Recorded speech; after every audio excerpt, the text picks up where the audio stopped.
Hola, buenas tardes. Yo soy la doctora Daniela Ángel. Sean todos bienvenidos al módulo 4 del curso de radioprotección. Eh, Primero darles saludo y agradecimiento por su participación. Recordarles que no va a haber discusión luego de cada charla, sino las preguntas que tengan las pueden enviar por el chat y serán respondidas en el transcurso de las conferencias. También es importante recordarles que para rendir el examen del curso deben tener cursado y aprobado como requisito para la renovación del permiso individual de la ARN. Por favor, si necesitan el examen, rendirlo, envíen un mail a educacioncontinua@institutosunino.org para confirmarles y enviarle todo cómo va a ser el examen por mail. Vamos a dar inicio entonces al curso con la doctora Silvia Zunino. La doctora es doctora en Medicina y Cirugía, especialista en radioterapia oncológica, es directora del Instituto Zunino y presidente de la Fundación Marie Curie. Ella nos va a hablar sobre la aceptación de planes de radiocirugía y radioterapia estereotáctica corporal, procedimientos de análisis.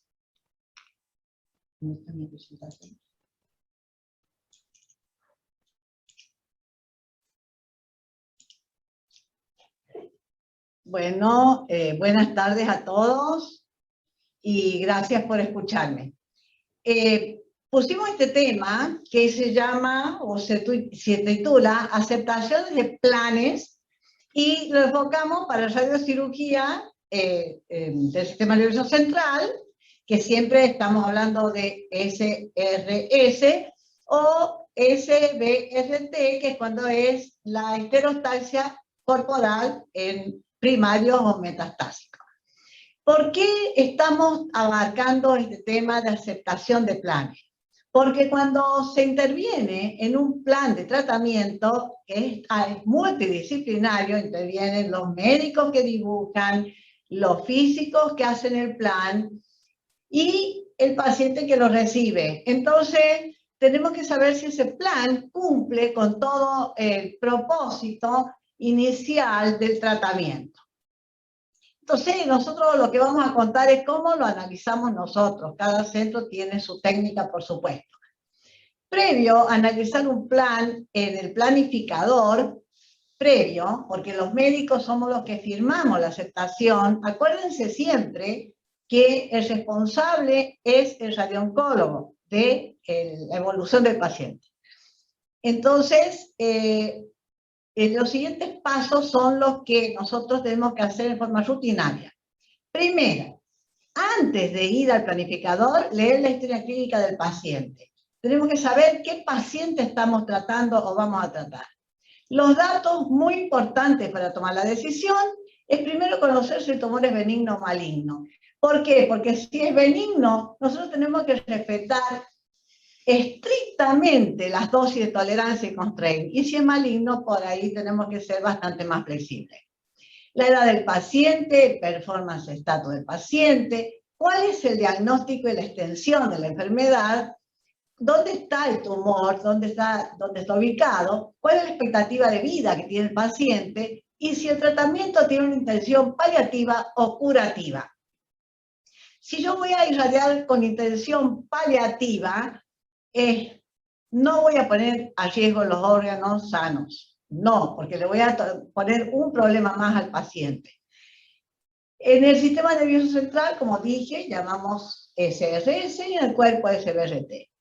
El fraccionamiento en general está previamente determinado. Nosotros tenemos algunos protocolos que respetamos en general y están escritos en un preplan. Sin embargo, hay que revisarlo.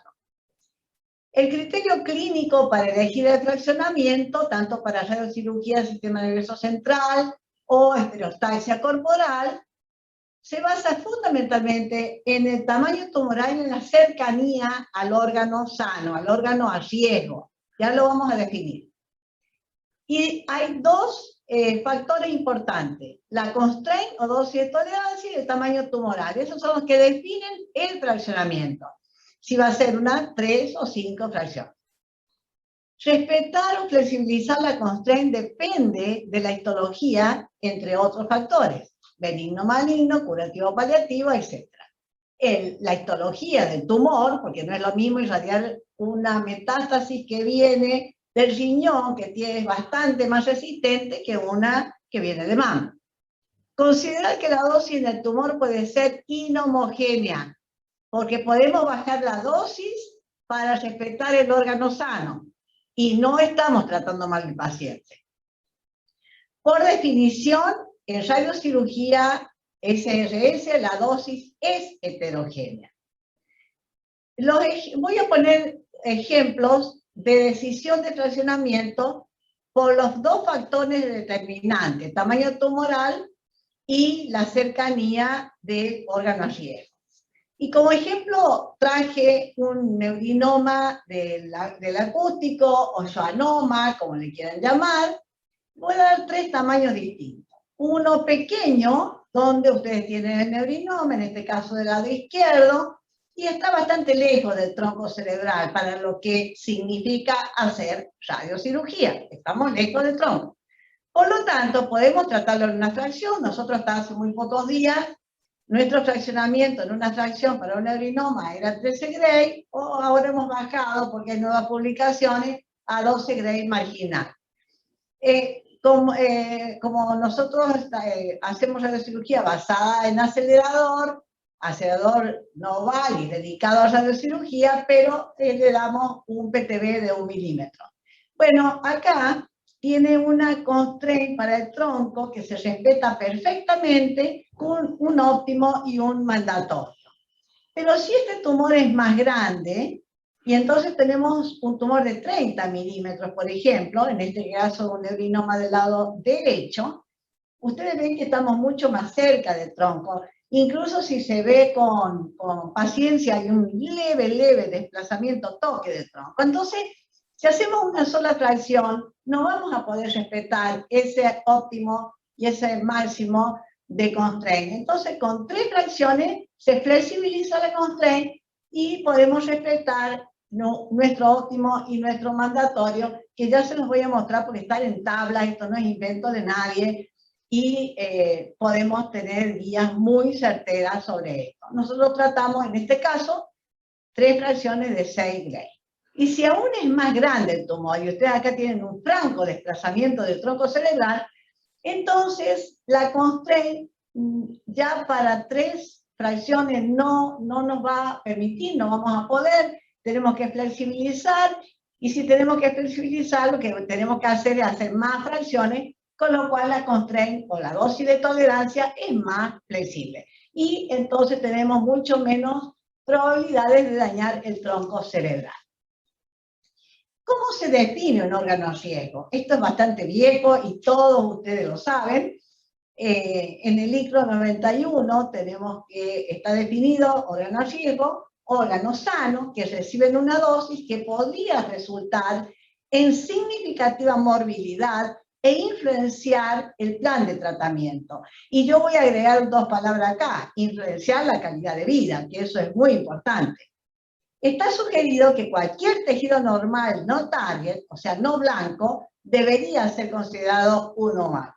Sin embargo, esto en la práctica es casi imposible o muy difícil, porque si ponemos restricción de dosis a todos los tejidos sanos, cercanos, seguramente no vamos a poder irradiar el blanco. ¿Cómo organiza los tejidos el ICRO 91? La divide en serial-like, o sea, órganos seriales. ¿A qué le llama? Por ejemplo, vamos a ejemplos. La médula espinal. La médula espinal o el esófago o la vía óptica. Estos órganos no pueden recibir una dosis más alta que la dosis de tolerancia que está publicada. ¿Por qué? Porque el daño puede ser grave o gravísimo. Si nosotros damos una dosis más alta a la médula espinal que la dosis que tolera la médula espinal, entonces lo que vamos a tener es una mielitis y lo vamos a llevar al paciente a una parálisis que va a ser peor seguramente que la enfermedad que tenía. En el esófago pasa lo mismo, podemos tener una esofagitis grave o una estenosis, y en la vía óptica, bueno, si pasa una dosis de tolerancia que es variable de acuerdo al traccionamiento, también podemos tener ceguera. Y también divide en órganos paralelos, son aquellos que son 2 órganos, por ejemplo, pulmón, tenemos 2, parótida, tenemos 2.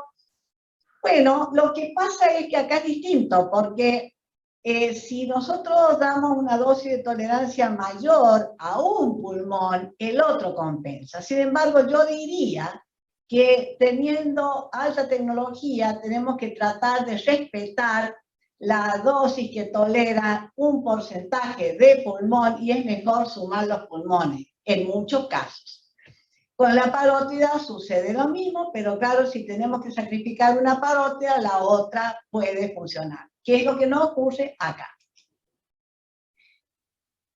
Entonces, la dosis limitante, dosis constraint, fueron variando de acuerdo a la tecnología, y las publicaciones más recientes están dirigidas a la SRS y a la SBRT. Entonces, hay dos publicaciones muy importantes, el HITECH y la UCA, el consenso de los ingleses. Para mí son las dos que tenemos que tomar como referencia y que reemplazarían al Quantec, porque el Quantec está estimada la dosis constraint en tratamientos convencionales de muchas fracciones.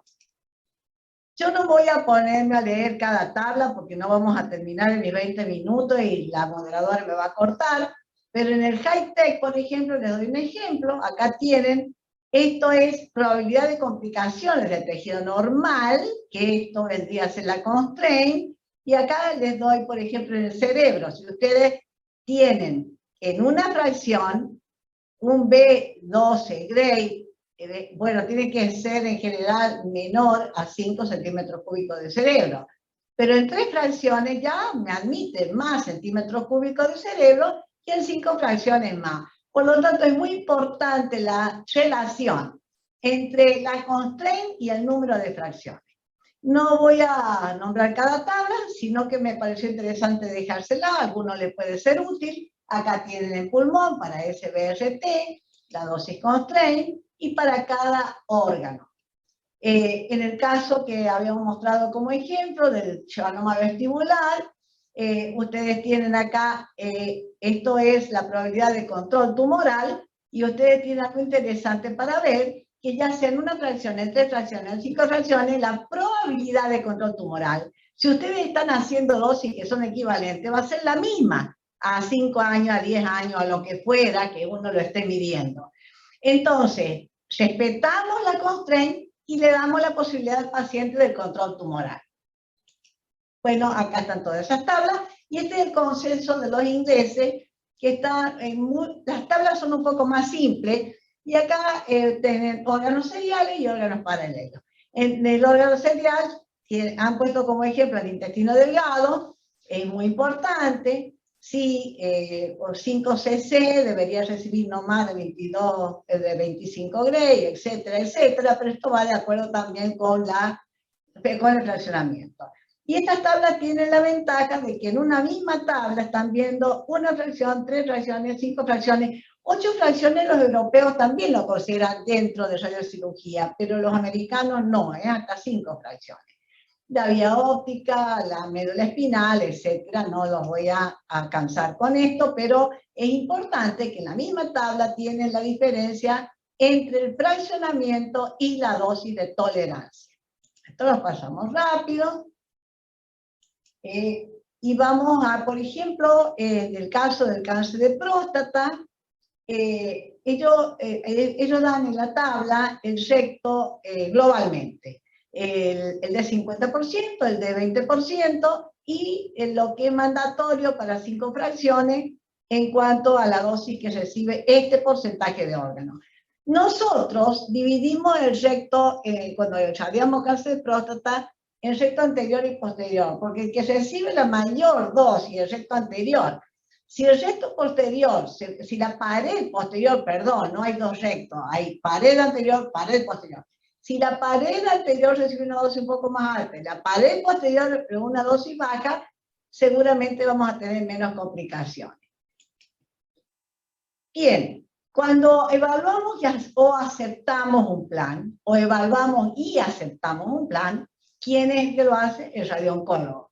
Tiene que ser un procedimiento ordenado que implica revisar paso a paso todo el plan, puede ser necesario revisar desde el dibujo en algunos pacientes. Podemos tener dudas en el dibujo, entonces hay que volver atrás y revisarlo.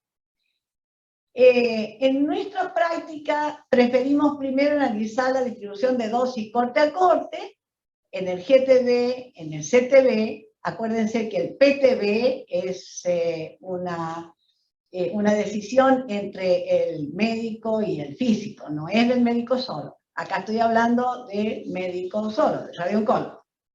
Y la dosis recibida por los OAS. Tener en cuenta que no siempre la dosis intentada es la dosis posible. Nosotros podemos intentar una dosis y después no es posible darla, o al menos no es posible darla en todo el tumor. Algunos conceptos de prescripción de dosis. ¿Qué es dosis mínima? La mínima absoluta es una D del 100%. ¿Qué es cercana al mínima? Una D del 98%. ¿Qué es una dosis máxima absoluta? Un D0 100%. Una dosis cercana al máximo, 2%, que esto es en general lo que nosotros usamos.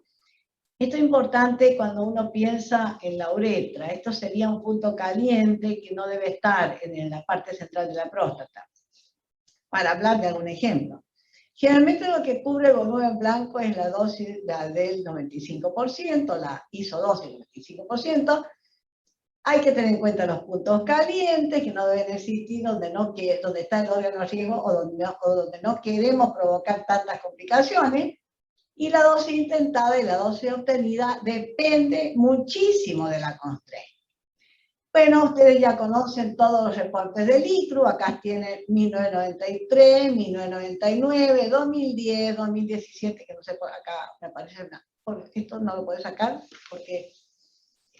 Esto, bueno, no importa. Y estos son complementarios, el 2010, 2017, y el último ICRU, que es el 91, está dirigido a radiocirugía y SBRT. Bueno, en el ICRU 62, que es el más viejito de todos, 50, 62, ¿cómo calculábamos la dosis? ¿Dónde estaba la dosis de prescripción? En un punto, en el punto central. Nunca en un volumen, porque no existía la tecnología para volúmenes en esta época. Entonces era en un punto, en la parte media. Si radiábamos una pelvis, la línea del punto medio pelviano, ahí era la dosis o donde fuera, dependiendo. Avanzamos un poco en el libro 83. Esto no me lo, perdón, no me puede sacar esta escala que yo no puedo ver. Eso, ahí está, gracias. En el ICRU 83 ya estamos hablando de volúmenes. La radioterapia 3D, los DBH, se introduce la dosis media como dosis de prescripción. Nosotros ya no usamos la dosis media como dosis de prescripción. Y el uso estandarizado de prescripción de dosis de 95%, misma variación de dosis. Entonces, últimamente, de acuerdo al ICRU 91, que es para radiocirugía y intracraneal y extracraneal, ¿no? Entonces, hablamos de una dosis de cobertura al PTB, y la dosis se prescribe a la curva de isodosis que envuelve al tumor. Esa sería la de 85%, por ejemplo, que cubre un porcentaje del PTB, que sería un B de 98%. Entonces, ha cambiado el concepto y ha cambiado la terminología. Vamos a analizar dos planes de SBRT y un plan de SRS. De SBRT vamos a ver un plan de próstata en 5 días alternos y un plan de 5 oligometástasis tratadas en forma simultánea en 5 días continuos de origen de un cáncer de páncreas. Un cáncer de páncreas de lenta evolución, de esos que hay muy pocos. El paciente está en excelente estado general. Y vamos a ver una SRS de un meningioma en 5 días continuos. Bueno, empecemos por la próstata. Dije que primero vamos a ver la distribución de dosis. En este caso se ha prescrito 36,25 Gray en 5 fracciones. Esto es equivalente, o sea, tiene un EQ de 2 de 90,6 Gray, y nosotros calculamos próstata con un alfa beta de 1,5. Entonces vamos a ver la próstata, el recto y la vejiga. Como voy a pasar un video, es rápido, pero tengan en cuenta que cuando analizamos un plan lo hacemos más lento. Entonces, aquí va las imágenes, ustedes ven cómo aparecen los órganos, la distribución de dosis en la próstata, la línea media no tiene puntos calientes, eso que ven ahí son los fiduciales, el recto anterior que recibe más dosis, el recto posterior que prácticamente no recibe dosis, y hemos mirado cómo está la distribución de dosis. ¿Estamos de acuerdo con la distribución de dosis? Entonces vamos a pasar a los histogramas dosis-volumen. No hacemos a la inversa, o sea, primero el histograma, no, porque primero tenemos que saber si estamos conformes nosotros, cómo está distribuida la dosis en el tumor y en los órganos cercanos. Entonces, en el histograma sí, vamos a ver cuánto recibe el recto posterior, el de 2%, el recto, el porcentaje del 32% del recto, del 15% del recto, la vejiga, las cabezas femorales, etc. Todo esto lo ven, bueno, si está todo bien, todo conforme, este plan es el que queremos. Entonces, si observamos en el mismo paciente, tenemos acá la distribución de la dosis, la aproximada dosis máxima del D2% en este plan para 36,25, la dosis máxima, el punto máximo sería 38,5 y el punto mínimo 35 Gray. O sea, estamos dentro del rango que nosotros estamos aceptando para la distribución de dosis. Y acá tienen los histogramas. Este es el paciente con un cáncer primario del páncreas, con 5 oligometástasis, les muestro, acá tienen las retroperitoneales, acá hay una melastínica y ahí está la supraclavicular. Bien, vuelvo con un videíto para mostrar una metástasis supraclavicular. Entonces, vamos a recorrer. El plexo braquial está dibujado, pero en realidad no lo podemos considerar como oval, porque ustedes saben que se distribuye por todas partes, y acá resulta que está dentro del volumen, de manera que es muy difícil. Y bueno, en líneas generales les reafirmo un concepto que ya se conoce, que si el plexo no recibe más de 50 Gray equivalente, acá recibió más, porque tiene un ECU de 2,83 Gray, no tendría complicaciones. Acá sí puede tener complicaciones, pero tengo el tumor ahí. Entonces, ¿qué dije al principio? Que tengo que saber si es benigno o maligno el tumor. Si es maligno y tengo el plexo braquial metido dentro del tumor, y bueno, lo vamos a lamentar, a lo mejor el señor dentro de un año hace una plexopatía, pero estamos tratando una enfermedad metastásica que no tiene una probabilidad de vida de más de un año. Bien. En este mismo paciente, en este mismo paciente voy a mostrar el ganglio mediastino, dimos 50 Gray en 5 fracciones, tiene un EQ de 2 de 83 Gray con un alfabeta 10. Entonces veamos, ustedes ahí están viendo el esófago y la tráquea, y ahí aparece el ganglio. Fíjense, vean bien cómo la IMRT nos permite hacer una dosis curva acá para bajar la dosis en el esófago, porque si hacemos una esofagitis grave, el paciente realmente no lo va a pasar bien. Bien. Y después vamos a analizar los DBH de la supraclavicular, y acá ven la dosis que recibe la tráquea, el esófago, la médula espinal, y vamos a analizar los DBH del ganglio mediastínico, también los mismos órganos. Y acá ustedes en el planificador van a tener todo esto y todos estos datos. Y acá puse los datos que me parecieron más importantes, que es lo que nosotros tenemos que ver de acuerdo a las constraints que ya las tienen en las tablas. Y por último vamos a ver un meningioma de bajo grado, muy grande, enorme, y está bordeando la vía óptica. Mira, acá tiene el globo ocular, ahí tiene el meningioma, es enorme. ¿Vamos a poder dar la misma dosis a todo el meningioma? Desde ya les digo que no. Es un tumor benigno cuyo primer tratamiento sería siempre cirugía. En este caso no se pudo operar o pudieron hacer una resección muy pequeña y tenemos todo esto de tumor. Entonces, alguna parte del tumor va a recibir menos dosis.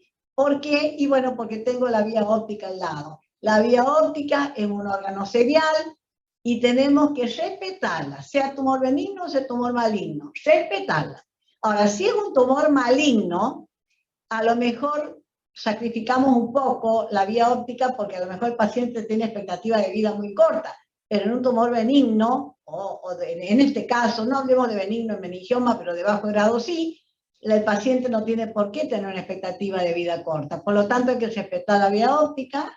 Ahí va a pasar el video y ustedes pueden ver que hay parte del tumor que va a recibir más dosis y otra parte del tumor que no va a recibir toda la dosis que está planificada. Doctora, le queda un minuto.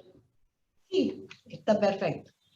Entonces, acá, para finalizar nuestra aceptación, hicimos un listado o un checklist, como le quieran llamar en inglés o en español, donde están puestos una serie de datos que le sirven al licenciado o al médico que esté en el momento del inicio del tratamiento.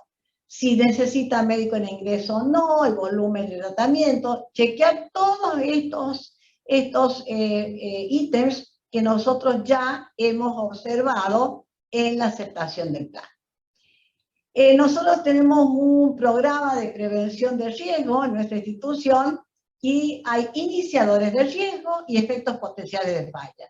Si nosotros aprobamos, yo lo dejo todo esto, pero les voy a dar un solo título. Lo primero, aprobar un plan con un fraccionamiento incorrecto que no tiene en cuenta las constraints nos lleva a sobredosis o subdosis de volumen target y de overs. Y así todo, cada error nuestro tiene una consecuencia. Entonces, la aprobación, o sea, aceptación del plan es muy importante. Y para finalizar, la aceptación del plan implica observación, orden y corrección si es necesario. Conocer al paciente, ver corte a corte la distribución de dosis, analizar los DBH del target y de OAS, corroborar si el razonamiento propuesto es el conveniente, a la vista los protocolos institucionales y las tablas de dosis limitantes, las que les gusten, pero a la vista. En tumores benignos, respetar las constraints, sí o sí. En malignos se puede flexibilizar la dosis limitante, teniendo en cuenta la ecuación riesgo-beneficio, si es necesario. Considerar la inhomogeneidad como parte de la decisión. Evitar errores en beneficio del paciente, esto es prevención de riesgo. Si el plan no cumple con todos los objetivos, regresa a física y se hace uno nuevo. Siempre es mejor esperar un día a provocar un daño por subdosis o no respeto de la constraint. Muchas gracias. Gracias, doctora. Excelente charla. Ahora vamos a presentar a la doctora Patricia Murina. Ella es médica especialista en radioterapia oncológica, es directora de calidad y protocolo de nuestra institución, dirige el programa de cáncer de mama es integrante de los programas de urología, sistema nervioso y pediatría. Ella nos va a hablar del dibujo de los volúmenes blancos y órganos de riesgo en cáncer de próstata localizado y localmente avanzado. Adelante, doctora. Bueno, buenas tardes. Esta presentación va a estar dividida en dos partes. Yo voy a hablar del dibujo de los volúmenes blancos y después el doctor Muriano va a hablar de las dosis delimitantes, tanto de localizado como de localmente avanzado. En cuanto a la evolución en el cáncer de próstata, y como mostró la doctora Zunino, en próstata inicialmente fue una radioterapia 3D, después pasamos a una intensidad modulada con colimador multiláminas, hasta que desarrollamos la técnica de SBRT. Por supuesto, esto lleva su tiempo y hay estos tratamientos van evolucionando y hemos ido evolucionando la técnica. Entonces, de una técnica que nos llevaba 41 fracciones, pasamos a SBRT, que es un hipofraccionamiento extremo, que además necesita mucho desarrollo tecnológico y capacitación profesional. Uno de estos ítems es cómo vamos a hacer para marcar, preparar, simular el paciente para cáncer de próstata, y además cómo vamos a hacer para estar seguros de esos volúmenes que vamos a irradiar y que estén bien irradiados. Teniendo en cuenta que uno hace una consulta en el primer día en consultorio y de acuerdo al grupo de riesgo que presenta el paciente, vamos a decidir qué tipo de tratamiento y volúmenes vamos a incluir, que puede ser la próstata sola o la próstata con las vesículas seminales o la inclusión de los ganglios regionales, que ya les voy a mostrar cómo los dibujamos. Si tenemos la posibilidad de colocar implantes de marcadores fiduciales en la glándula prostática, eso nos sirve para obtener mayor precisión en la localización del tratamiento. Esto es un procedimiento simple, requiere unos 30 minutos de anestesia y nos proporciona y nos ayuda a determinar un tratamiento preciso. Cuando estamos en los fiduciales, colocamos las marcas que las hacemos en quirófano y utilizamos una ecografía para localizar bien los lugares donde vamos a dejar estos marcadores. Además, que es otra de las posibilidades que tenemos que tener en cuenta, que no todos los pacientes tienen la misma preparación, no todos los pacientes van a estar bien preparados y necesitamos respetar una preparación tanto de recto como de vejiga durante todo el tratamiento. Y para eso uno puede proponer ciertos protocolos de dieta, sugerencia de qué pueden comer, qué no, tratar de evitar las frituras, los picantes, y además proporcionar y establecer, dejar el recto estable en el sentido de que no esté un día muy distendido y otro día muy vacío. Entonces, modificando todas estas estructuras con dieta o medicación si las necesitaran, nos ayuda a tener mayor precisión durante el tratamiento. Una vez que hacemos, que colocamos las marcas, antes de empezar la simulación del paciente, le hacemos esta preparación, el paciente se recuesta, en algunos casos se utiliza bolsa de vacío, en otros no es necesario. Esto es porque algunos pacientes no tienen algún tipo de cirugía y no pueden apoyar bien la pelvis. Todo se va adaptando a cada situación del paciente. En la región de la próstata se hacen los cortes cada 1 milímetro y el resto cada 2.5 milímetros. Como podemos ver en una reconstrucción en la tomografía, vemos los fiduciales y de ese modo los podemos localizar y ¿para qué nos va a ayudar? Para que cuando localizamos con el sistema de IGRT, ya sea con ExactTrack, que podemos hacer una interfracción, o que lo hacemos intrafracción, o con el CONVIV, que lo hacemos interfracción, vamos a estar seguros del procedimiento mediante la fusión de imágenes que se vio anteriormente en las otras charlas. Vamos a delimitar primeramente los tejidos normales. En el cáncer de próstata tenemos el recto, el colon, el intestino, la vejiga, las cabezas femorales, el bulbo peniano, el trígono y la uretra. Estos órganos, y para lo cual hay mucha bibliografía, de la cual en cada institución debería tener un protocolo para decir, bueno, el límite superior va a ser desde la unión recto-sigmoidea y el inferior va a estar dado por ciertos parámetros. Eso es importante para que todos dibujemos igual y que alguno no dibuje un corte más arriba, 3 cortes más abajo, sino que hablemos el mismo idioma. En delimitación de volúmenes, en protocolos institucionales como de aceptación de tratamientos o de consultas del paciente, debería haber una unificación dentro de la institución. Eso le da fuerza y prestigio a donde estamos trabajando. Cuando dibujamos el recto, lo mismo, dibujamos primero el volumen límite superior hasta el límite inferior, y a su vez esto se va a dividir en recto anterior y recto posterior, como explicó la doctora Zunino anteriormente. Esto es para que no todas las paredes del recto tengan una dosis alta, sino que lo que no hace falta irradiarlo, no hay necesidad de hacerlo. Esto también se traduce en toxicidad a corto o largo plazo que pueda tener el paciente. Otro de los órganos que también dibujamos es el colon, que se dibuja por su pared externa, el intestino delgado, que es por el área comprendida entre las estructuras musculares y óseas de la pelvis, y la vejiga, que se dibuja en la totalidad por su pared externa. Esto pueden encontrarlo en los atlas, hay algunos atlas que es mucho mejor si tiene una definición tomográfica, otros están desde un punto de vista de resonancia, pero como no, la planificación se hace sobre tomografía, es importante que, digamos, cuando uno vea estas marcas, lo haga sobre los dibujos tomográficos. De este modo dibujamos intestino, colon, recto, vejiga, como vimos anteriormente. El trígono vesical, sobre todo porque es una zona que puede recibir mucha dosis cuando uno irradia la próstata, y uno no es que no lo va a proteger, como mencionó anteriormente la doctora, sino que tratar de evitar que los puntos calientes estén en esa zona.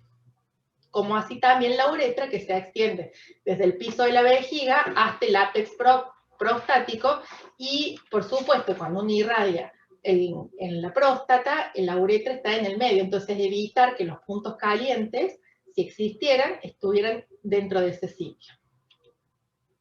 En cuanto a la delimitación de los tejidos normales como el bulbo del pene, no es, volvemos a lo mismo, o sea, vamos a proteger si se puede, si es necesario, pero no vamos a tenerlo como una restricción de dosis, ¿no? Porque si el ápex de la próstata está muy cerca o tengo muy poquito límite, voy a tratar de compensar y ver de acuerdo, si quiero irradiar la próstata o voy a evitar irradiar el bulbo del pene, no.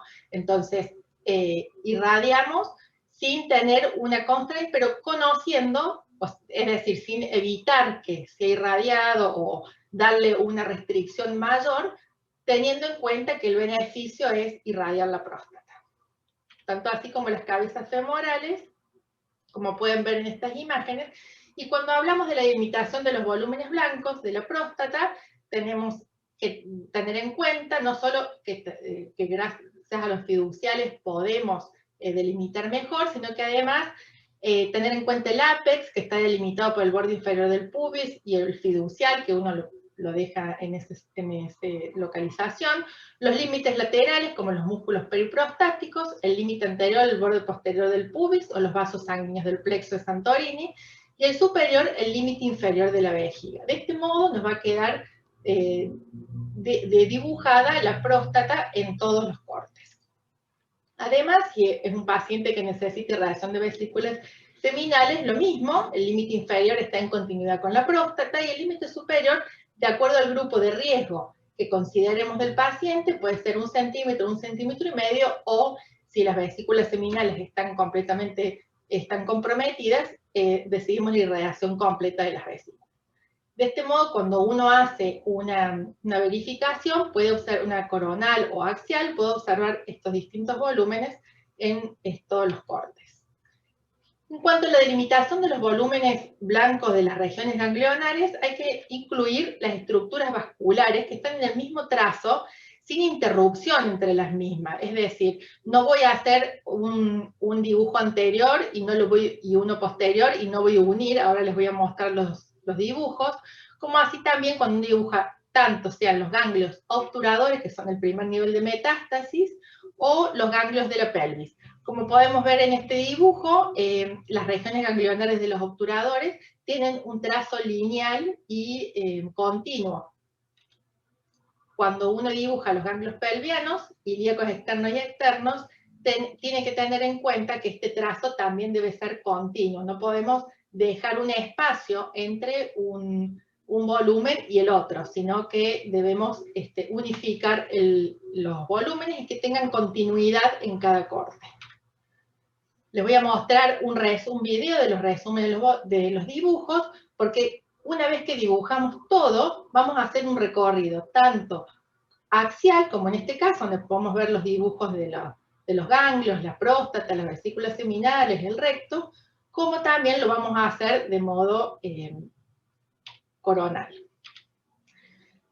Como conclusión, tenemos que tener en cuenta que para mejorar necesitamos precisas instrucciones de preparación digestiva para la simulación y el tratamiento, que nos va a permitir reproducir las condiciones iniciales de la simulación. Los dibujos volumétricos de los órganos y tejidos blancos, normales, permiten conocer la dosis por volumen. Esto involucra capacitación profesional y trabajo en equipo. Muchas gracias. excelente presentación. Bueno, vamos ahora a presentar al doctor Muriano. El doctor Oscar Muriano es médico cirujano de la Facultad de Ciencias Médicas de la UNC, especialista en radioterapia oncológica y es director médico del Instituto Zunino. Él nos va a hablar entonces de la dosis limitante en cáncer de próstata localizado y localmente avanzado.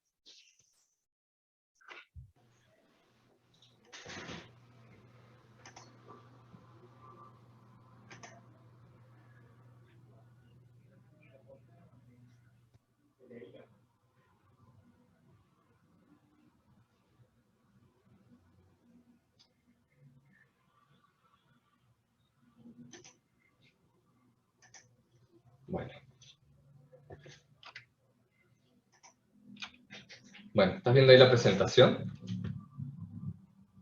¿Hola? Se ve perfecto. Bueno, gracias Daniela por la presentación. Voy a comenzar con la presentación, dosis limitante en cáncer de próstata localizado y localmente avanzado. Los protocolos que actualmente estamos haciendo nosotros en la institución son dos protocolos. SBRT es un hipofraccionamiento extremo en 5 fracciones, que esto lo hacemos en pacientes con cáncer de próstata de bajo riesgo, riesgo intermedio y de alto riesgo. Y un plan de tratamiento de un fraccionamiento moderado de IMRT más IGRT en 20 fracciones en pacientes con cáncer de próstata localmente avanzado o con síntomas severos, moderados a severos. El protocolo de SBRT, la dosis y volumen prescripto dependen del grupo de riesgo y la edad de los pacientes.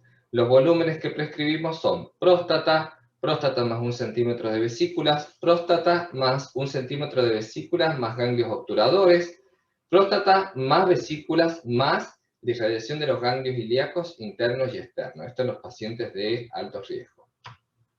La dosis que vamos a usar son en los pacientes de próstata más 1 centímetro, paciente de bajo riesgo, la dosis total es de 36.25 Gray, esto en 5 fracciones, esto es equivalente a 90.4 Gray.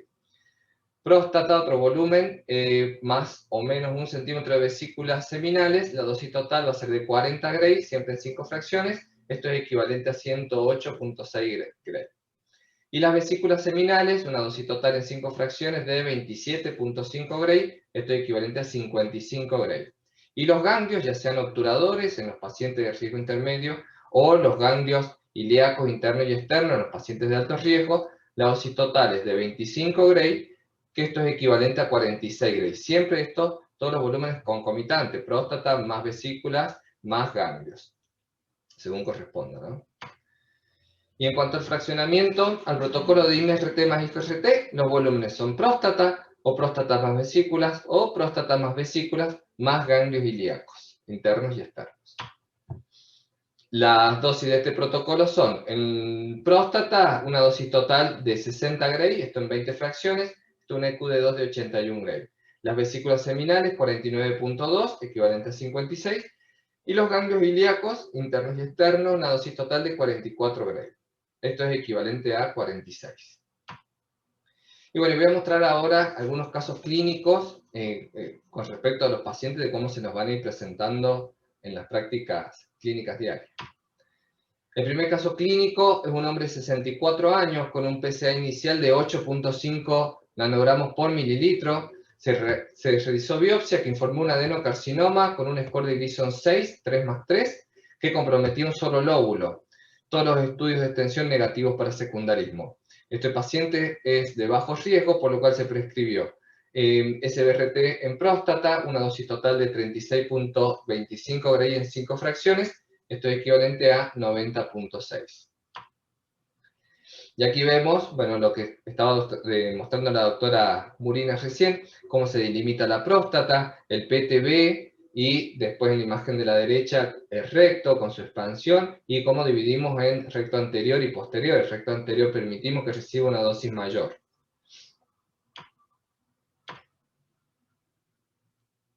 Y acá un videito mostrando la distribución de dosis. Este paciente se irradió la próstata más 1 centímetro de vesículas seminales. Vemos cómo se van conformando la dosis, se ven ahí los fiduciales que se implantaron, cómo se baja un poquito la dosis en la zona del recto anterior. para disminuir la toxicidad.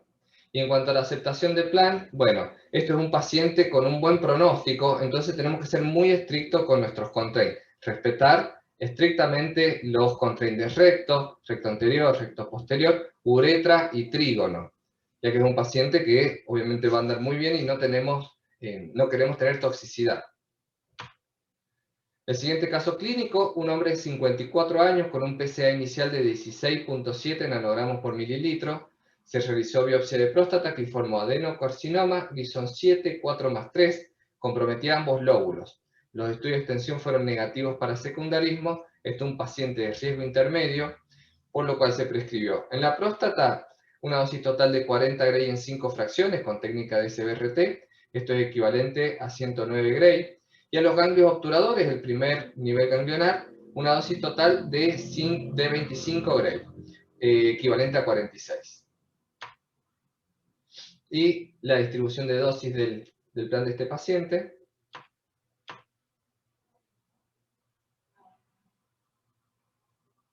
Bueno, ahí vemos cómo la dosis a la curva de 25 Gray. Vemos cómo se va conformando y bajando la dosis en el recto posterior, para evitar y disminuir la toxicidad. Lo mismo, en un paciente de buen pronóstico debemos respetar los constraints, ¿sí?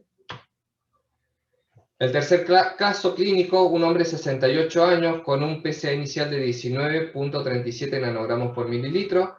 La biopsia de próstata informó adenocarcinoma score de Gleason 10, 5+5, que comprometía ambos lóbulos. Los estudios de extensión eran negativos para secundarismo. Este es un paciente de alto riesgo. Se prescribió bloqueo hormonal neoadyuvante más SBRT más bloqueo hormonal adyuvante, concomitante y adyuvante. Se irradió la próstata con técnica de SBRT, 40 Gray dosis total, a las vesículas seminales 27.5 Gray y a los ganglios ilíacos pelvianos, ilíacos interno y externo, una dosis total de 25 Gray, esto es equivalente a 46. En este caso delimitamos la próstata, obviamente, las vesículas, los órganos a riesgo, que lo explicó la doctora Murina, y los ganglios ilíacos desde L5S1, continuándose con los obturadores. Y un videito de la distribución de dosis. Esa es la curva de 25 Gray, que es la dosis prescrita en los ganglios. Vemos cómo se va conformando la dosis para bajar la dosis en el intestino, principalmente por los niveles. Ahí se continúan con los obturadores. Y ahí comienzan los volúmenes de vesícula, una dosis un poquito más baja, y la próstata.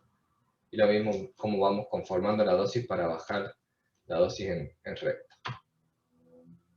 La prescripción de dosis, a comparación de los planes anteriores, tenemos que tener en cuenta la dosis en el intestino delgado. El cuarto caso clínico, un hombre de 68 años que en el 2014 tiene un antecedente de un cáncer de próstata, realizó radioterapia en otro centro, continuó en controles, en 2019 comenzó a aumentar el antígeno prostático, por lo que comenzó con bloqueo hormonal. En 2020 seguía con aumento del PSA, por lo que se le solicitó un PET colina, que informó hipermetabolismo en próstata con un sub de 4.8, lesión con densidad de partes blandas polilobolada que comprometía vesícula seminal derecha y la fascia rectal derecha. No se observaba plano de clivaje con vejiga. Esa lesión medía 35 por 30 milímetros con un sub de 8.8. En ese momento se deriva para evaluar irradiación. Nosotros solicitamos cistoscopía y rectoscopía y se informó normal. Se indicó reirradiación, pero por motivos personales el paciente no realizó el tratamiento y continuó solo con el bloqueo hormonal. En 2021 aumentan los síntomas urinarios, los síntomas rectales. En junio del 2021 realiza resonancia que informa área nodular sólida con pérdida del plano graso con respecto a la pared de la vejiga a la cual infiltra, contactando en su porción inferior con la pared anterior del recto, observándose infiltración de la serosa de la muscular propia de la mucosa, llegando hasta la mucosa. Contacta con la pared pelviana derecha, observándose compromiso del uréter homolateral. Dicha lesión mide 64 por 44 por 70 milímetros. En ese momento el paciente estaba con intenso dolor. La medicación que estaba haciendo eran parches de fentanilo, que los cambiaba cada 7 días, y morfina de 30 miligramos cada 24 horas. Al examen físico, intenso dolor, Aún con esta medicación de 9/10, proctorragia, hematuria, el paciente estaba con sonda vesical, un PS3. Bueno, esto es un paciente, obviamente ya es un T4 con infiltración de recto, de vejiga, con el objetivo de calmar el dolor, se prescribe un tratamiento paliativo, se prescribió IMRT más IGRT en 20 fracciones. En este caso, a la hora de aceptar un plan, al estar infiltrado, al ser un T4, al tener infiltrado la vejiga y el recto, obviamente esos contrail no los consideramos, si obviamente la parte que no está infiltrada, pero sí tenemos que ser muy precavidos con el intestino, ya que lo último que queremos es agregarle más síntomas a este paciente, que termine con una enteritis. Acá un videito de la distribución de dosis. Esa era la zona que infiltraba la vejiga, tenía aire en la vejiga, ¿sí? Un gran tumor, una lesión grande. Y acá en la parte inferior vemos cómo estaba en contacto e infiltrando el recto. Bueno, a este paciente le hacíamos IGRT ósea y Convin semanal. En la aplicación 15 de 20 se realizó el Convin CT y vimos que había una reducción importante del tamaño tumoral. Este es un videíto del Convin en el equipo, que le hicimos un Convin de control. Esa es la tomografía de la planificación, y ese es el Convin como estaba en la aplicación número 15. Vemos cómo se redujo el tamaño tumoral, acá en el intestino vemos cómo se redujo, y ya nuestro volumen, el intestino bajó donde inicialmente estaba el volumen tumoral.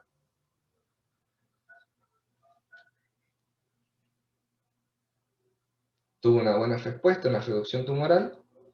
Entonces, en ese momento, lo que se hizo, se resimuló, se realizó una nueva tomografía y se replanificó las 5 fracciones que les restaban, con el fin de bajar la dosis en el intestino.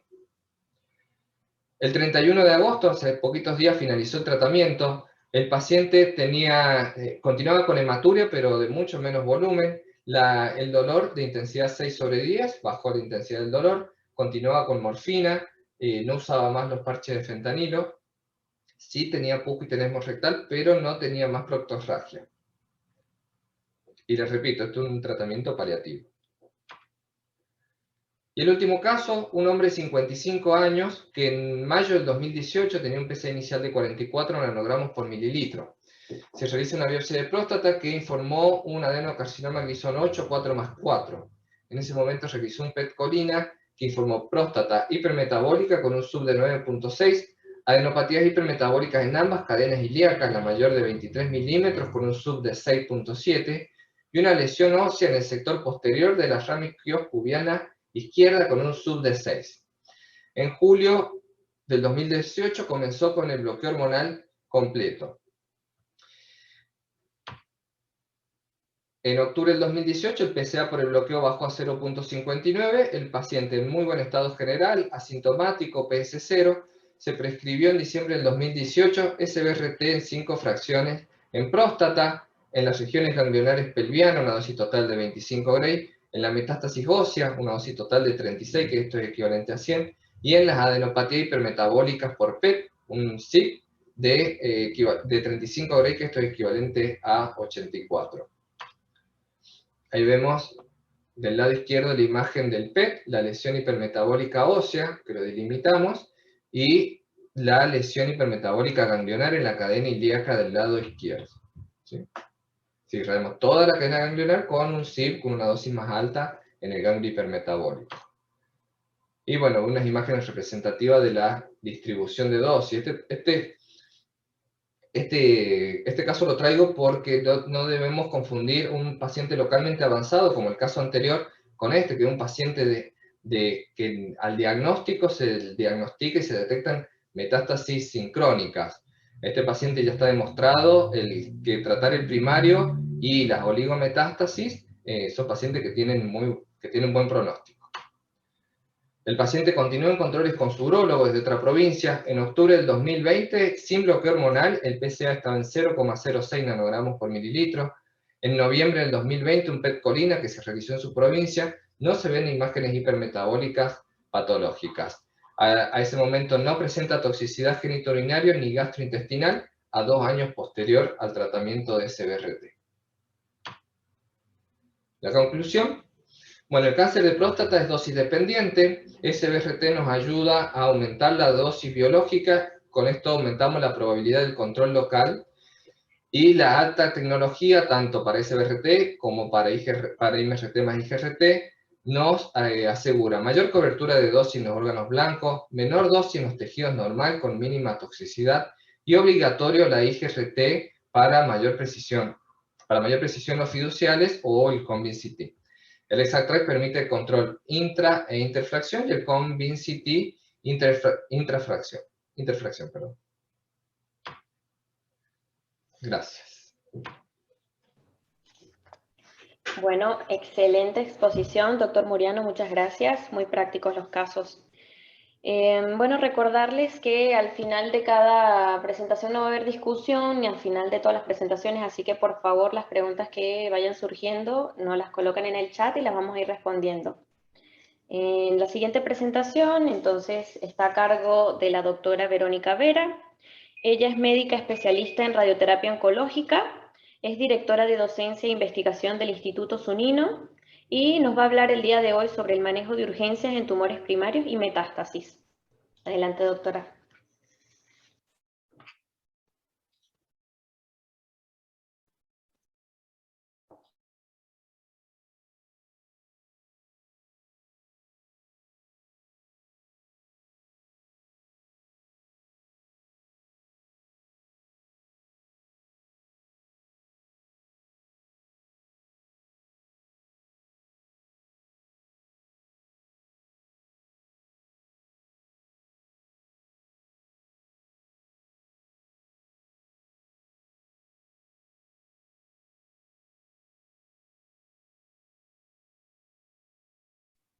Bueno, vamos a darle unos minutos para que puedan entrar. Mientras tanto, les recuerdo que los que deban rendir el examen del curso como requisito para la renovación del permiso de la RN, por favor deben enviar un mail a educacioncontinua@institutozunino.org para confirmar que ustedes necesitan realizar este examen, así que por favor envíen el mail, así les damos todos los datos de cómo va a ser el examen. Y el certificado de participación o de asistencia va a ser enviado también por mail para el resto de los asistentes. Ahí ya está, doctora Ángel. Bueno.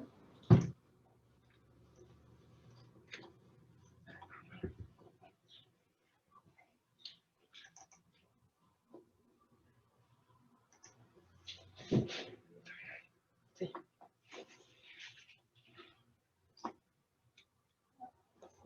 La primera diapositiva.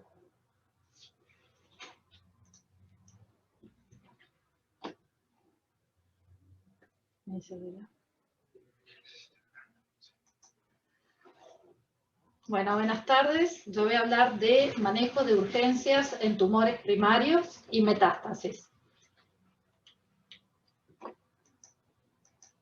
Bueno, como sabemos, las urgencias en oncología se dividen en tres categorías, que son anatómicas mecánicas, las hematológicas, por ejemplo, neutropenias febriles o trombocitopenias, las metabólicas, como ser la hipercalcemia o un síndrome de lisis tumoral. ¿Cuáles son las más frecuentes que observamos en radioterapia y que tratamos, ¿no es cierto?, en radioterapia? Son principalmente las anatómicas mecánicas, metástasis ósea, como ser comprensión medular, metástasis en huesos largos, síndrome de vena cava superior, hemorragias y metástasis cerebrales. La comprensión medular se da en un 5 o 10% de todos los pacientes con cáncer. Es más frecuente en mama, pulmón, próstata, también, ¿no es cierto?, en otros tumores como ser colon y melanoma. La clínica principal es dolor, paresia, déficit sensorial, disfunción autonómica, y los niveles que están más frecuentemente afectados en la compresión medular son el torácico en un 70%, el lumbar en un 20% y el cervical en un 10%. El método de diagnóstico de elección es la resonancia magnética. El tratamiento de inicio de forma inmediata cuando el paciente comienza con síntomas de compresión medular es el tratamiento con corticoides. Las opciones terapéuticas, cirugía de descompresión más radioterapia o radioterapia sola. Entonces, para decidir estas modalidades de tratamiento, tengo que evaluar el performance status del paciente, el déficit neurológico, el control de la enfermedad primaria y la expectativa de vida. Cuando indicamos radioterapia en una compresión medular, si el paciente ya tiene el déficit neurológico, se puede realizar una fracción de 8 Gray o se puede hacer un esquema de 5 fracciones a 4.6 Gray. Eso depende de cada protocolo institucional. Si el paciente, podemos realizar radioterapia estereotáctica corporal, si el paciente tiene una expectativa mayor de vida de 6 meses, si hay una estabilidad de la columna, si la enfermedad sistémica está controlada, sí podemos realizar SBRT. Pero lo fundamental es que haya estabilidad de la columna. O, por ejemplo, podemos realizar SBRT postoperatoria. Este caso, ¿cuándo se producen las compresiones medulares? Este es el típico ejemplo, cuando hay afectación del cuerpo vertebral y va la lesión hacia el muro posterior. Bueno, aquí observamos que hacemos radioterapia convencional, entonces se dibuja todo el volumen de la vértebra y la dosis, ¿no es cierto?, va hacia toda, ya sea hacia la lesión como a la médula también va a recibir la misma dosis. En este ejemplo, hicimos SBRT, entonces dibujamos el volumen tumoral, este es el otro típico mecanismo de compresión medular, esta es una lesión más chica, el paciente no tenía déficit neurológico, pero sí tenía mucho dolor y con infiltración del canal medular, entonces delimitamos el volumen, que es el GTB, y después el GTB recibe una dosis total de 36 Gray en 3 fracciones, y el CTB a una dosis total de 27 Gray, y los órganos a riesgo correspondientes. Aquí observamos la distribución de dosis, ¿no es cierto?, cómo cubrimos el volumen tumoral y el resto de la vértebra. Las metástasis óseas en huesos largos. En huesos largos, ¿por qué lo puse como una urgencia? Sobre todo porque no afecta el estado general del paciente, pero sí causa un dolor y muy importante. Y cuando hay afectación del hueso largo, puede haber fractura patológica y es la segunda causa después de la osteoporosis de fractura patológica. ¿Cuándo hay riesgo de fractura patológica? Cuando hay una destrucción de la metáfisis en más de un 50-70%, o cuando hay una afectación de la diáfisis en más de un 50%, o la lesión mide más de 2,5 centímetros. Entonces, ¿cuál es el tratamiento de las metástasis en hueso largo? Siempre se indican los regeneradores óseos. Siempre, cuando, ¿no es cierto?, diagnosticamos la metástasis, radioterapia, pero la cirugía específicamente cuando hay fractura inminente o fractura patológica y después se indica el tratamiento de radioterapia. Ahí nosotros podemos aplicar radioterapia convencional o radioterapia con SBRT. En radioterapia convencional ya hay estudios randomizados y metaanálisis que demostraron que si uno hace una sola fracción de 8 Gray, hay mayor tasa de reirradiación. Entonces, por eso muchos centros utilizan el esquema de 3 Gray a una dosis en 10 días, o también se puede hacer en 5 fracciones, por ejemplo, la dosis que utilizamos nosotros, que es 4.6 Gray. Y también podemos aplicar SBRT, que nos permite aumentar el control local. El síndrome de vena cava superior. Esto es una obstrucción por invasión o por compresión externa. Lo más frecuente es la etiología maligna, el cáncer de pulmón, el linfoma, timomas germinales o masas mediastínicas. La clínica, el paciente generalmente tiene disnea, dolor torácico, edema cérvico-facial en esclavina, cianosis y circulación colateral. El diagnóstico se realiza con una radiografía de tórax, tomografía y el diagnóstico histológico. El tratamiento es una urgencia. Cuando el paciente tiene un síndrome de vena cava superior, se indican medidas posturales, oxigenoterapia, diuréticos, tratamientos con corticoides. Hay alto riesgo de trombosis, por eso también se anticoagula. A veces hace falta colocar un stent. Y comenzamos con quimioterapia o con radioterapia según también la histología. Si nosotros ya tenemos el diagnóstico histológico, por ejemplo, es un linfoma, se puede comenzar con quimioterapia y ver cómo responde según el estado del paciente, pero si el estado del paciente es muy mal, independiente de que sea un linfoma, hay que comenzar con radioterapia. Entonces, el esquema, el fraccionamiento depende del performance del paciente y depende también de la histología, porque según la dosis total va a ser según la histología, no es lo mismo la dosis de un linfoma a la dosis de un cáncer de pulmón.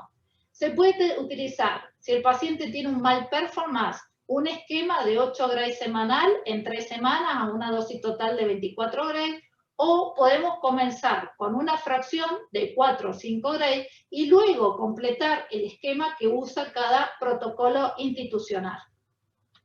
Por ejemplo, este caso clínico es un hombre de 43 años, en noviembre se le diagnostica por una tomografía de tórax, una masa en el mediastino que medía 7.8 centímetros. La biopsia da un adenocarcinoma, la angiografía mostraba la oclusión por compresión de la vena cava superior. Entonces, antes de comenzar con quimioterapia, se indica, ¿no es cierto?, la radioterapia. Nosotros, el paciente consulta y el paciente tenía un performance 1, entonces ese día le hicimos, el día de la consulta, la tomografía de simulación y comenzamos al día siguiente. El esquema que utilizamos fue IMRT en 12 fracciones, una dosis diaria de 4.4 Gray, una dosis total de 52.8 Gray, a un equivalente de 63. Aquí observamos la masa mediastínica, ¿no es cierto?, el esófago, la tráquea, delimitamos también, ¿no es cierto?, los pulmones, la médula espinal, y aquí observamos la distribución de la dosis que se realizó en la planificación IMRT-BIMAT. Este mismo esquema también lo hicimos con otra paciente, pero la primera fracción, la paciente venía con otro cuadro clínico más avanzado, entonces la primera fracción le hicimos estándar, la paciente fue tratada, la consulta ese día, tratada ese día, posteriormente se le hizo la tomografía y al día siguiente continuamos con este esquema de las 12 fracciones. El siguiente caso es un hombre de 30 años que en junio presenta una masa mediastinal, medida 10 centímetros, por un PET-CT en julio del 2020. Esa masa de 10 centímetros tenía un sub de 20 con adenopatías hipermetabólicas. Se diagnostica que es un linfoma Hodgkin, comienzan con quimioterapia ABD por 6 ciclos, tuvo una respuesta de un 50% por imágenes, y el paciente en marzo de este año comienza con disnea nuevamente. Se le realiza un PET, hay progresión de la masa mediastínica y se indica quimioterapia IC por 2 ciclos. En mayo, en el control, el paciente continúa con síntomas, se suspende la quimioterapia y comienza con inmunoterapia. El 24 de junio, el paciente es internado por disnea, la masa medía 10 centímetros y es derivado de urgencia. Una vez que le dan del alta la internación, lo derivan de urgencia para radioterapia. Nosotros decidimos, ese mismo día de la consulta, realizamos la tomografía y se indicó SBRT en 8 fracciones, una dosis diaria de 5.5 Gray, una dosis total de 44 Gray, a un equivalente de 56 Gray. Aquí observamos la masa mediastínica, ¿sí?, y la distribución de la dosis realizada, ¿no es cierto?, que se observa en la planificación. Cada vez que el paciente, cuando ya es la primera aplicación hasta la octava aplicación, se realiza un COMBIN-CT para comparar, ¿no es cierto?, con las imágenes de tomografía y verificar la imagen tumoral y el posicionamiento del paciente. Otras urgencias muy frecuentes son las hemorragias. Las hemorragias pueden ser de causa ginecológica, por ejemplo, la metrorragia, de causas digestivas, protorragia, melena, las respiratorias como ser hemoptisis. Este caso es un paciente de 57 años, consulta en noviembre por pérdida de peso, proctorragia, pujo y tenesmo.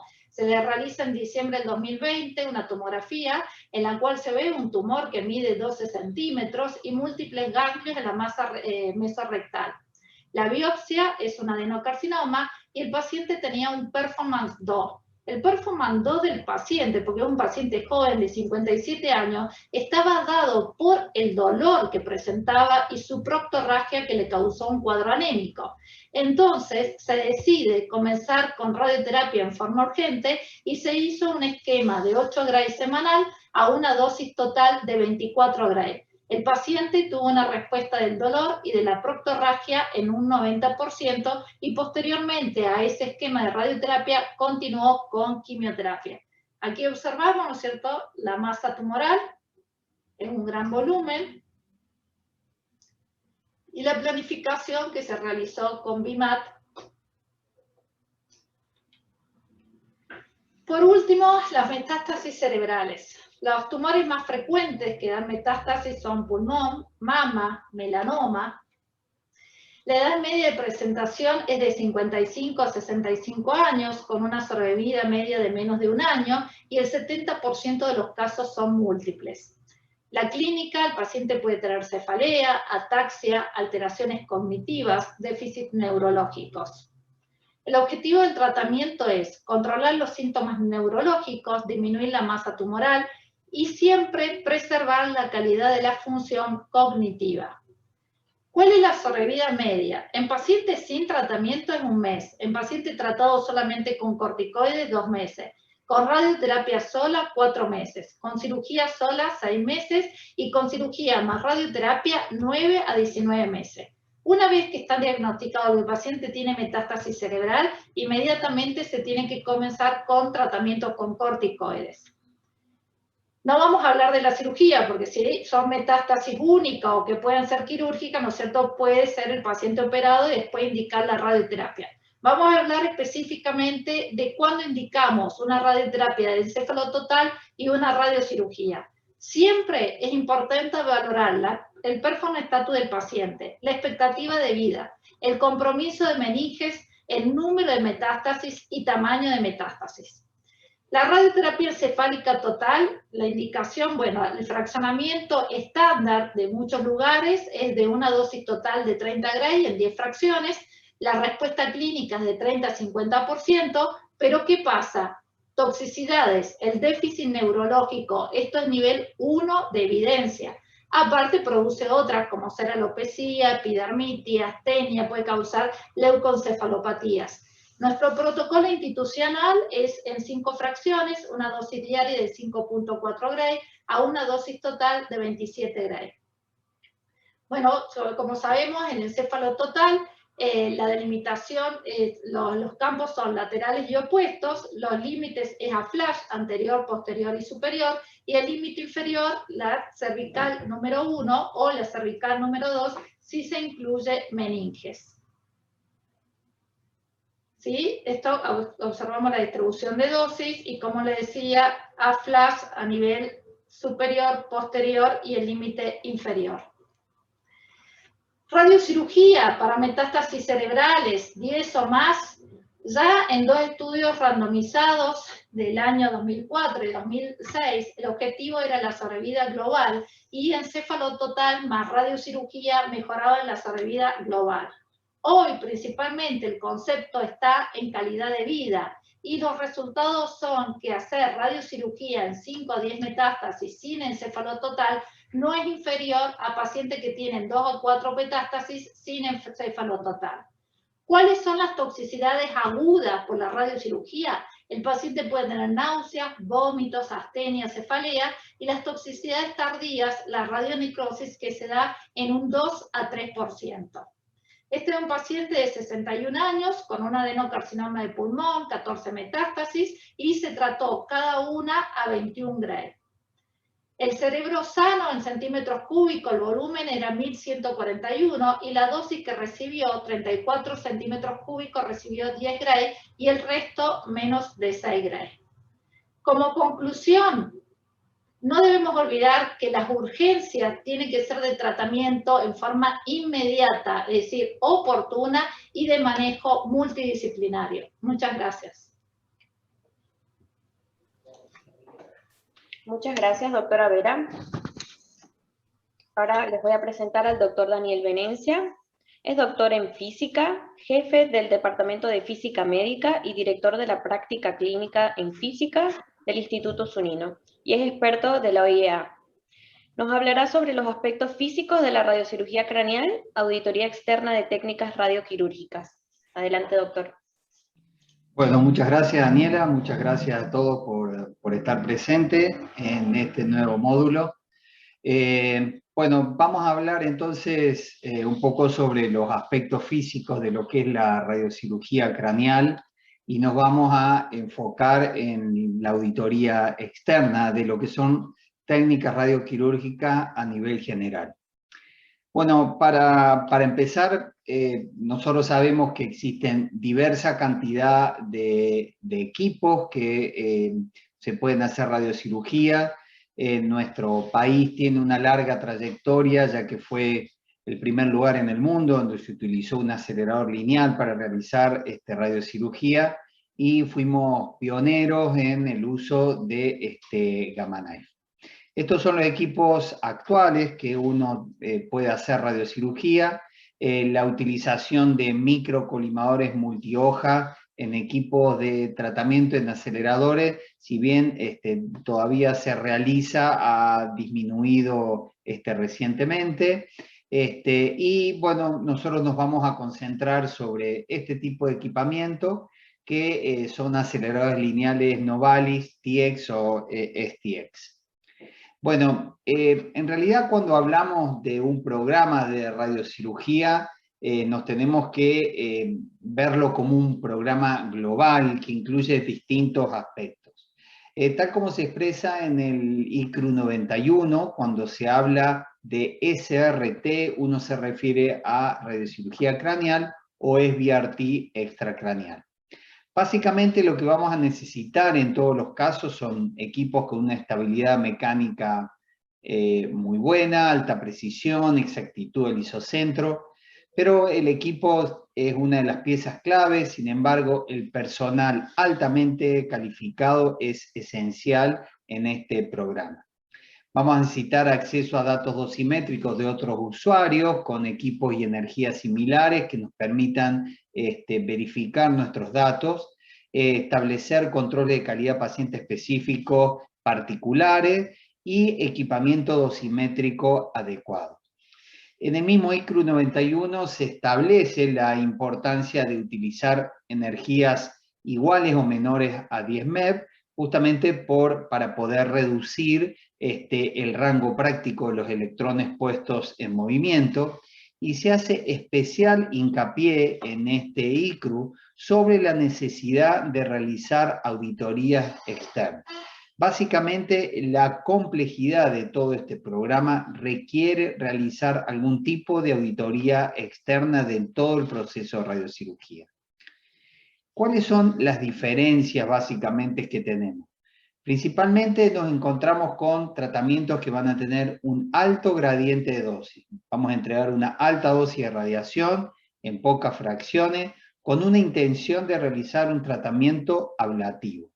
O sea, básicamente lo que va a ocurrir es que al hacer radiocirugía, el impacto de los errores de posicionamiento, o que llamamos de setup, va a ser mayor. Tenemos que tener mucho cuidado en las incertezas, los márgenes que vamos a utilizar van a ser muy pequeños y vamos a utilizar generalmente, en especial en la región craneal, haces no coplanares. Actualmente la radiocirugía es una radiocirugía guiada por imágenes. Esto nos va a permitir reducir las incertezas sistemáticas, y esto va a tener un factor más importante más que cuando uno realizaba 3D.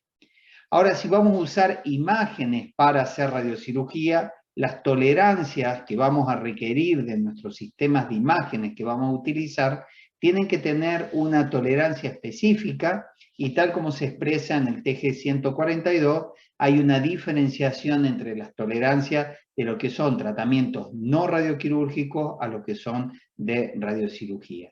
Así que si nosotros tenemos equipo de tratamientos donde vamos a realizar ambas modalidades de tratamiento, lo que va a mandar justamente es la tolerancia de los tratamientos de radiocirugía en nuestros procedimientos de imágenes. La radiocirugía trae también aparejados nuevos conceptos radiobiológicos, ya lo expresaron en charlas anteriores, así como también tolerancias de órganos a riesgo que son específicas del sitio y del número de fracciones que vamos a utilizar. La experiencia clínica en realizar radiocirugía es esencial y es sitio específico, o sea, radiocirugía puede ser aplicada en distintas localizaciones y cada una de ellas requiere de una experiencia clínica particular. Ahora, ¿cuál es la diferencia principal que tenemos? Cuando nosotros hablamos de una radioterapia convencional, hablamos que tenemos tamaños de haz de radiación relativamente grandes, o sea, podemos ir desde un campo 40 por 40 centímetros hasta 4 por 4 centímetros. Y acá tenemos el principal problema. En radiocirugía nos referimos justamente a volúmenes pequeños. Esto quiere decir que vamos a estar en otro orden de tamaño de campo de radiación, donde vamos a tener campos que van a ir de 4 por 4 centímetros, el cual se puede medir perfectamente con cualquier canalización, a campos muy pequeños, y allí van a aparecer distintos problemas relacionados a la física del tratamiento. ¿Por qué nos deberíamos preocupar en un programa de radiocirugía? Bueno, pequeños errores en la localización de un blanco pueden traer una subdosificación de nuestro volumen o una sobredosificación de los órganos a riesgo. Los errores por dosimetría en campos pequeños son muy importantes y vamos a ser más específicos acá.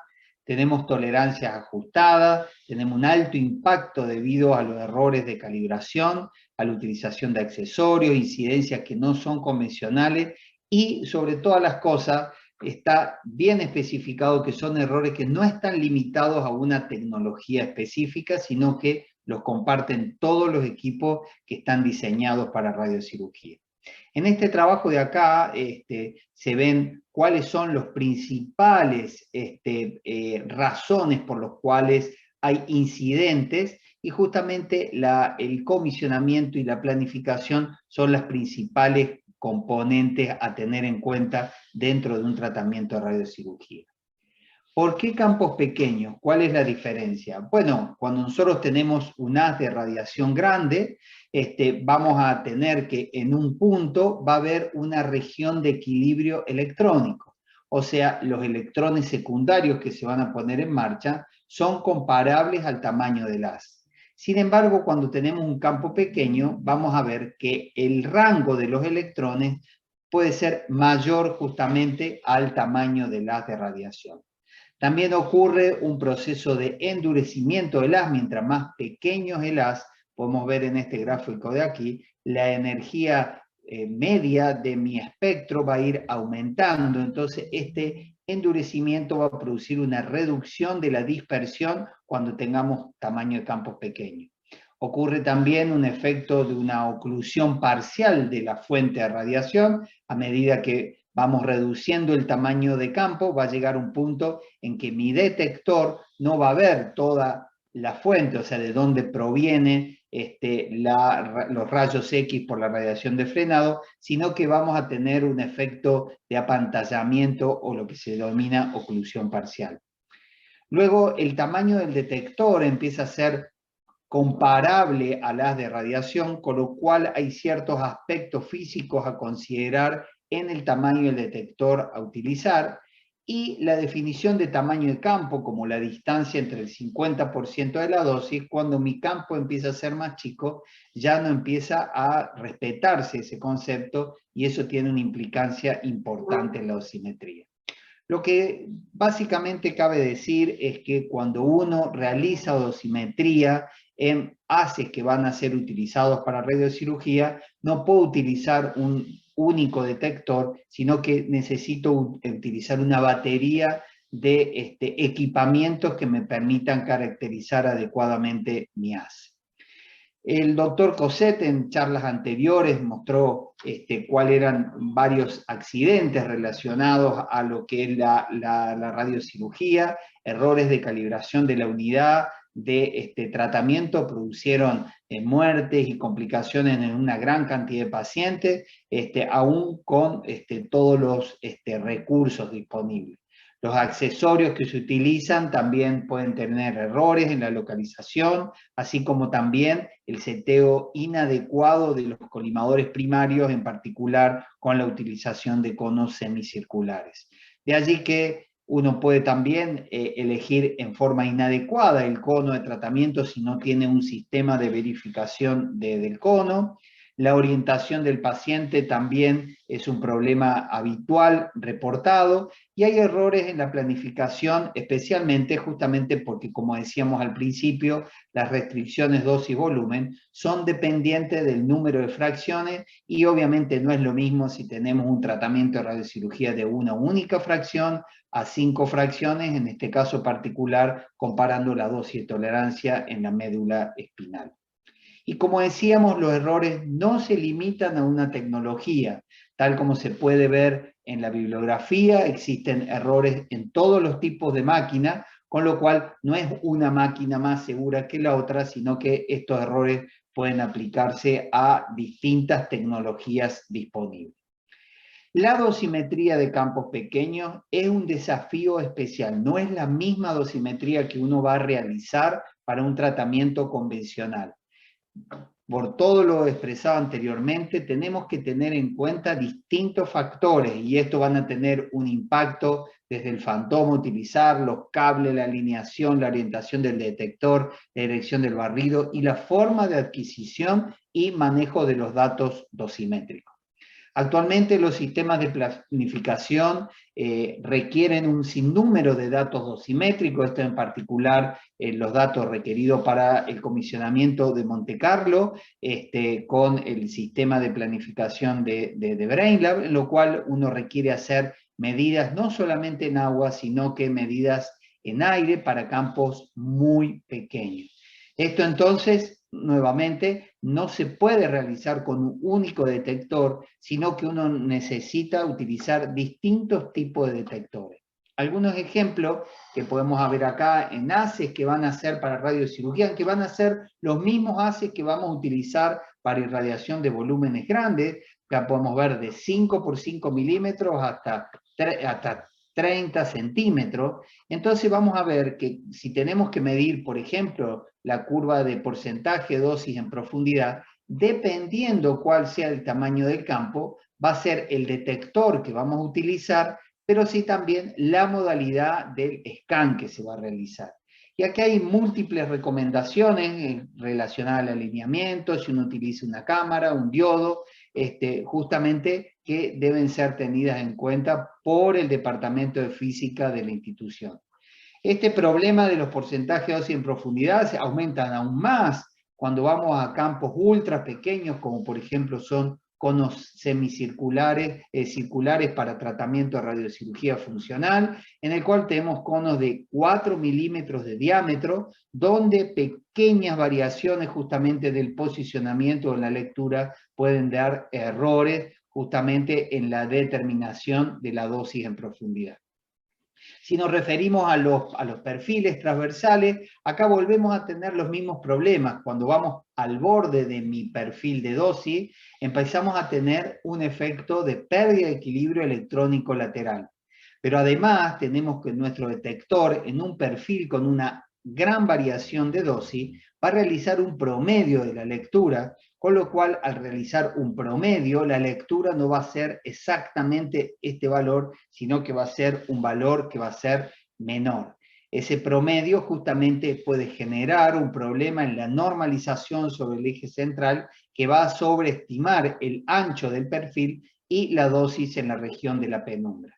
Nuevamente, la utilización en el caso de conos para radiocirugía funcional se hace más extremo la definición de los perfiles, y bueno, si lo vemos justamente en haces pequeños, pero también en haces grandes, vamos a ver que es realmente todo un desafío realizar estas medidas de dosis.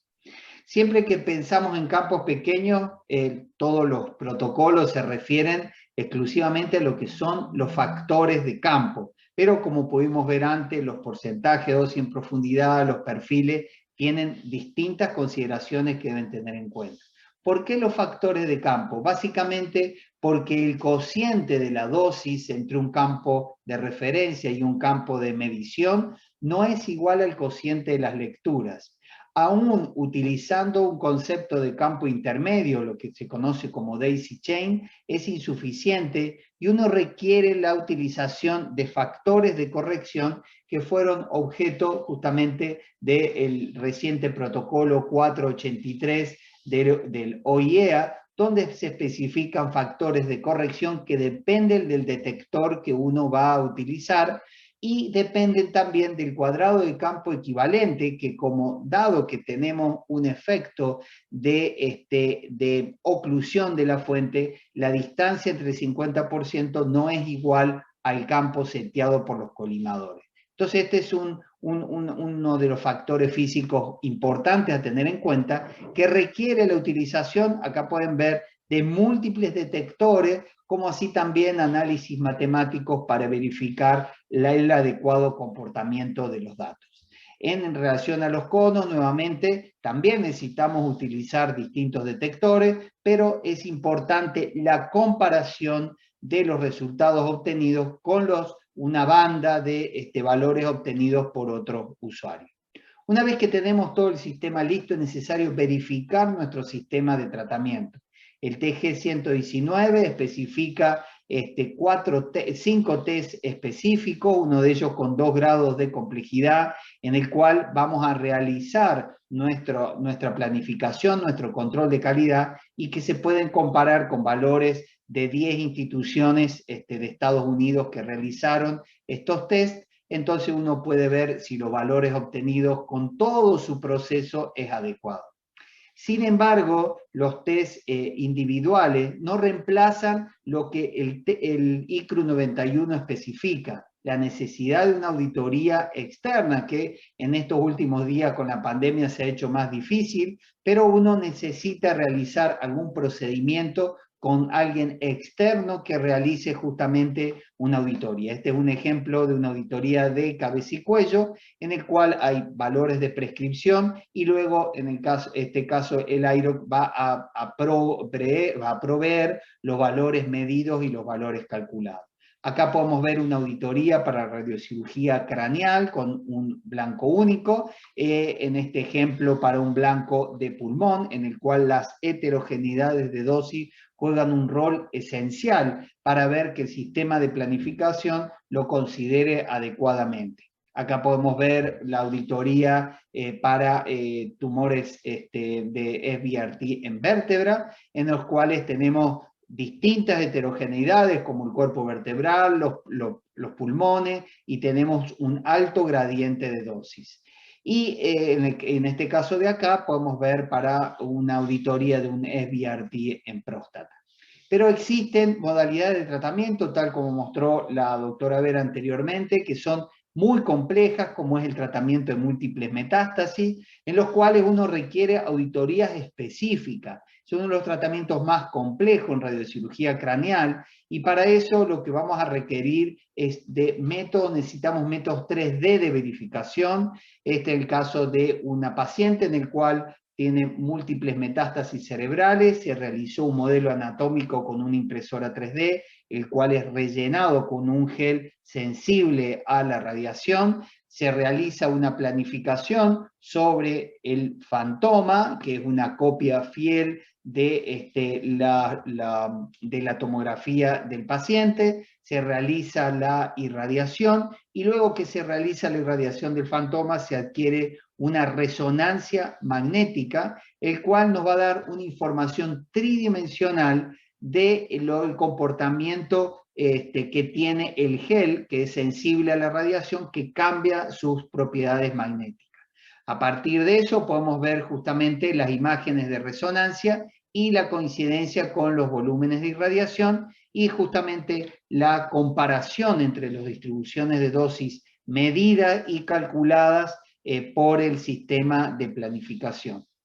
Para concluir, podemos decir entonces que la radiocirugía requiere de considerar aspectos dosimétricos que son específicos de campo pequeño. toda implementación de radiocirugía debe ir acompañado de un adecuado equipamiento dosimétrico. Es necesario utilizar este equipamiento que es especial y que no se va a usar solamente una vez, sino que en distintas etapas del proceso o para poner en marcha nuevas técnicas. Las altas dosis entregadas en radiocirugía requiere obviamente también de un análisis de riesgo particular, donde distintas acciones deben ser llevadas al máximo control, ya que no podemos tener lugar a ninguna equivocación. La verificación de los cálculos de dosis y los sistemas de planificación es imprescindible para asegurar la correcta entrega de dosis, de allí que las auditorías externas son las que nos permiten verificar el proceso completo de tratamiento. Muchas gracias. Bueno, excelente. Muchas gracias, doctor Daniel. Gracias a todos por la participación, por asistir. Recordarle que las clases van a estar disponibles en el canal de YouTube del Instituto Zunino. La última clase del curso va a ser el 9 de septiembre a las 17 horas. Y después les vamos a avisar cuándo va a ser el examen. Bueno, saludo, que tengan buen fin de semana.